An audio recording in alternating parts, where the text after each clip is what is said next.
What's up, Noob crew? Thanks for clicking. Welcome to another video.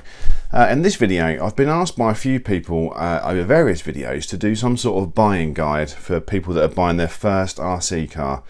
So in this video, I'm going to give you my 5 tips to buying your first RC car.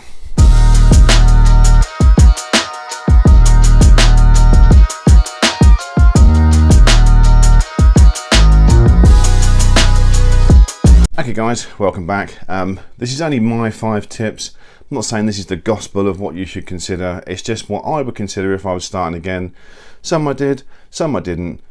You know, it's one of those. There's lots of things out there. If you're already well into your RC, like a lot of you are, this is probably not going to be any good for you. But if you want to watch through and see what I've missed, if I've missed anything, put it in the comments down below what you wish you knew when you first started. We can help it out some new people. Right, so tip number 1, location. If you're thinking of buying an RC car, the first thing I would consider is where are you going to take it? Where have you got near you that you can run an RC car? You can run them anywhere. You don't need anywhere in particular, but if you've just got like car parks, perhaps there's a big Tesco's built with a big car park next to it, you probably just want an on-road car.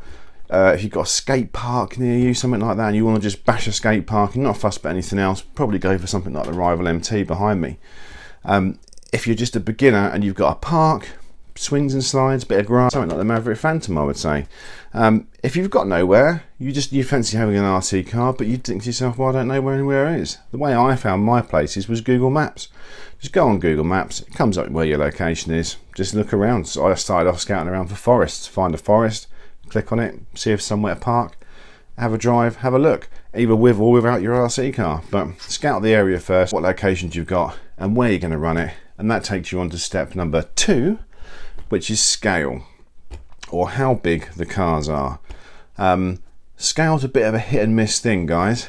So in front of me here we've got the WL Toys 124A16, which is technically a 112. We've got the Maverick Phantom, which is a 1/10. We've got the USA one, which is a 1/8, and they're fairly standard sizes.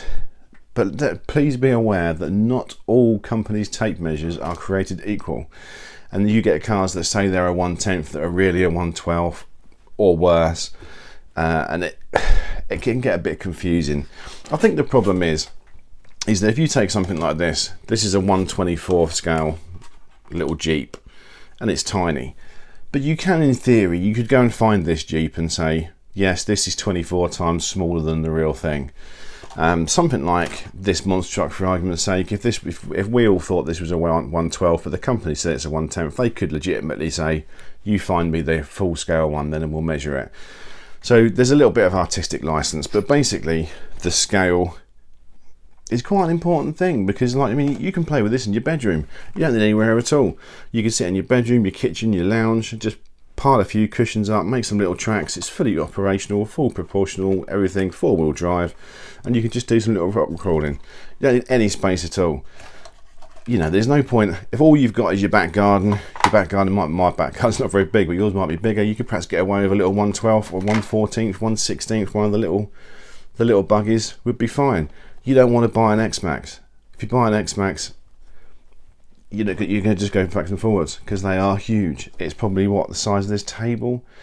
So scale's an important thing, and I think it's number 2 on the list. When it comes to scale, that takes me on to step number 3. Step number 3 is I would strongly suggest you visit a model shop. I know it's not everyone's cup of tea. And notice I didn't say a local model shop, because not everybody's got a local model shop. My closest model shop is a half-an-hour drive from here. But if you go into a model shop, you can actually get an idea of how big the cars are, because they all look smaller or bigger on YouTube videos or on online pictures. You know, this little car, I can say to you, oh, this is the size of my hand. You know, it's a tiny little thing. But until you actually hold it in your hands and you see it, you don't really know. And it might be that you get a car and you think, oh, I wish it was a bit bigger, or you might think, I wish it was a bit smaller, you know. And the best place to go is if you go into a model shop, they'll have cars on display so you can get a rough idea, but I'm sure if you ask them, they'll get the car out you're after and let you have a look over it. It's also a useful place to go because you can find out who runs the shop, and if you ever break it and you're not mechanically minded, you don't want to fix it yourself, you can find out prices for that and just get to know them. They're very nice. A lot of, well, I know perhaps not all model shops are nice, I don't know. The ones I've been to have always been fine, quite happy to talk to you. And if you tell them you're a noob and say, look, this is my first RC car, I don't know anything about it, this is where I'm running, this is the size I'm thinking of looking at, they can probably direct you in the right way and tell you what you're going to need to make the cars run, because they don't all come ready to run. While you're in the model shop, we can look at step number 4. And step number 4 is parts and upgrades. Parts mainly, upgrades if that's what you want to do. Something like this Maverick Phantom, I bought this from SC Models in Stevenage, and he sells all the spares. So I know I can get all the spares. I know they're cheap. I know it's not going to be an issue. Something like the WL Toys, the cars themselves usually come from somewhere like Banggood or at least China. The parts are getting a bit more reliable now. You can get them off of Amazon, eBay, places like that in a couple of days, but you're not going to be able to walk into a shop. If you take it out in the morning with your kids on your own, and the first thing you do is hit a tree, we've all done it, and you break a suspension arm, you're not going to be able to drive to your shop and pick one up. Whereas with this, maybe the Koi Show, quite not so much, but something like the Phantom, or a lot of the beginner cars that are available in the shop, you're going to be able to get the parts same day. Maybe the guy will put it on for you and you can get back out bashing, which is the most important thing. A lot of the other cars, you can buy a lot of cars from Banggood. I've reviewed quite a few. I've got some more coming that are pretty cheap and quite cool, but they sometimes share parts of other models. You've got to find what model it is, and you've got to find the parts, and it can be a pain. I broke the chassis on the WL Toys 10401009. The orange one looks like an X-Max, looks like a Max. I broke the chassis on that, and it took me a month to get a chassis. I had to find out what model it was because they weren't available, find out which model it was, found that. You know, it's a pain. It's just a pain. So you can just get something like this, and you know you can buy the bits, and the bits are cheap, because one thing you will do is break it. Even if you take it on the grass, a little patch of grass you have, even if you run this around your kitchen, at some point you'll break it. You'll burn a motor out, you'll break a suspension arm, anything, but you will break RC cars just like anything else. The harder you run them, the more you're going to break, but you will always break something. So it's worth knowing where you can get the parts from, and then when you break parts, it's worth knowing if you can get upgrades. You can upgrade quite a lot on these little Phantoms.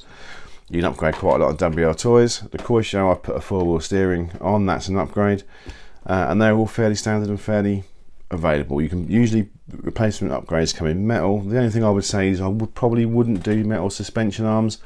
The WL Toys 104009 broke the chassis because it's got metal suspension arms, and the Force couldn't break the arms, so it broke the chassis. This thing here, I put metal arms on the front of it and it cracked the chassis. Admittedly I hit a tree, but like, there we go. So upgrades if you want them. Parts availability important. Model shop's best place for that, or you can look online, but you know, whichever you prefer. And that takes us on to step number 5. And step number 5 is, once you know where you're going to run it, you know roughly what size you want, you've perhaps been able to have a look at it, and you know what parts you can get, is research. And research doesn't have to be YouTube. Obviously, you know, me and other YouTubers really appreciate the fact you watch our videos, and we try and be as honest as possible.